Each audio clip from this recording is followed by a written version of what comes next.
Hello मेरे प्यारे viewers, कैसे हैं आप सभी लोग। उम्मीद है आप सभी लोग अच्छे होंगे। आज की मेरी कहानी बहुत ही हृदयस्पर्शी है, तो कृपया इस कहानी को एक बार पूरा ज़रूर सुने, क्योंकि यह कहानी आज की सच्चाई को बताती है।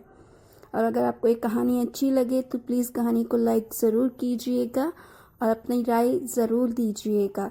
तो हम शुरू करते हैं कहानी। माँ अस्पताल में एक बेड पर पड़ी थी। अस्पताल के बरामदे में उसके 2 बेटे और एक बेटी चिंता में टहल रहे थे। भाई बहन को अपनी माँ के लिए सेहत की चिंता तो थी, लेकिन उससे भी ज़्यादा चिंता इस बात की थी कि अब माँ को अपने साथ कौन रखेगा। जब तक माँ स्वस्थ थी वह इन तीनों से अलग अपने पुराने घर में रहती थी, लेकिन अब ऐसा करना खतरे से खाली नहीं होता, और ऐसे करने से समाज में तीनों बेटे बेटियों का नाम भी खराब होता। लोग कहते हैं कि देखो कैसी औलादें हैं, बीमार माता को अकेले रहने के लिए छोड़ दिया। 1 घंटे से बिना कोई बातचीत किए वह तीनों अपने अपने विचारों में खोए हुए थे। फिर बहन ने चुप्पी तोड़ते हुए अपने बड़े भाई की तरफ देखते हुए कहा, भैया आप बड़े हैं, इसीलिए आपका कर्तव्य है कि माँ को ज़रूरत के समय आप रखें और उनकी देखभाल करें। छोटी बहन की बात सुनकर बड़े भाई ने पहले अपनी पत्नी की ओर देखा और बोला, मैं इस बात से बिल्कुल इनकार नहीं करता कि बड़े होने के नाते मेरी माँ की देखभाल करने का कर्तव्य है, लेकिन तुम तो जानती ही हो कि मैं और तुम्हारी भाभी दोनों ही जॉब करते हैं। ऐसी हालत में माँ के साथ किसी न किसी को हर वक्त उनकी देखभाल करने के लिए उनके साथ रहना पड़ेगा, जो हमारे लिए बहुत मुश्किल हो जाएगा। बहन तुम तो पूरा दिन घर ही रहती हो, तुम माँ को अपने साथ क्यों नहीं रखती। पैसे की चिंता मत करना, जो भी खर्चा आएगा मैं दे दूंगा। सुशील भैया आप तो जानते ही हैं कि मैं माँ से कितना प्यार करती हूँ, लेकिन आप यह भी जानते हैं कि मेरे ससुराल वाले कैसे हैं। मैं यह बिल्कुल बर्दाश्त नहीं कर पाऊंगी कि कोई मेरी माँ को और मेरे भाइयों को भला बुरा कहे। इसीलिए अच्छा यही होगा कि माँ को अनिल भाई के यहाँ रखा जाए। बड़े भाई सुशील ने भी छोटे भाई अनिल के यहाँ माँ को रखने के लिए सहमति जताई। आप यह कैसी बात कर रहे हो?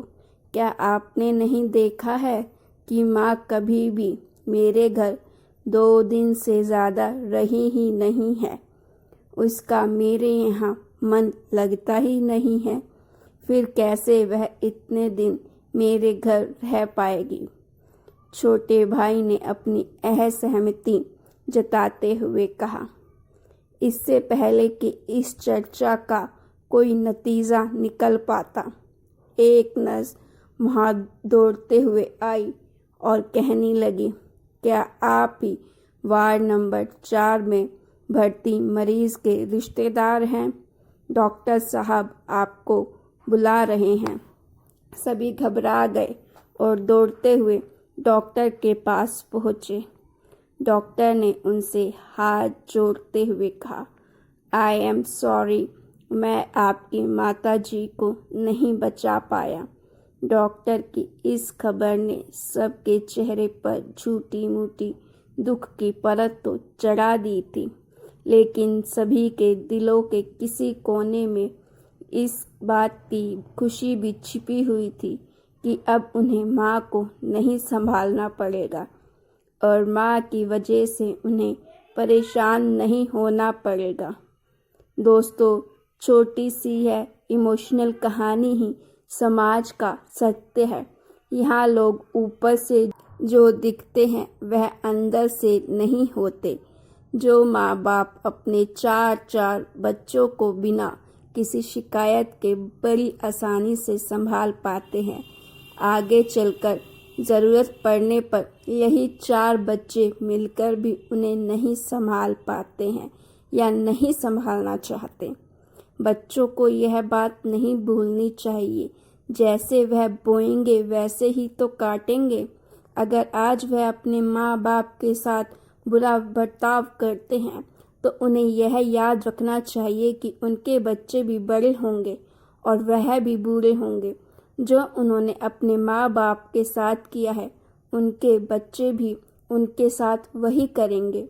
दोस्तों, अपने दिल से छल कपट निकाल दीजिए और सच्चे मन से अपने माता पिता की, अपने बुज़ुर्गों की सेवा कीजिए। तो गाइस, स्टोरी कैसी लगी? अच्छी लगी तो प्लीज़ लाइक कीजिएगा और अपनी राय देना मत भूलिएगा।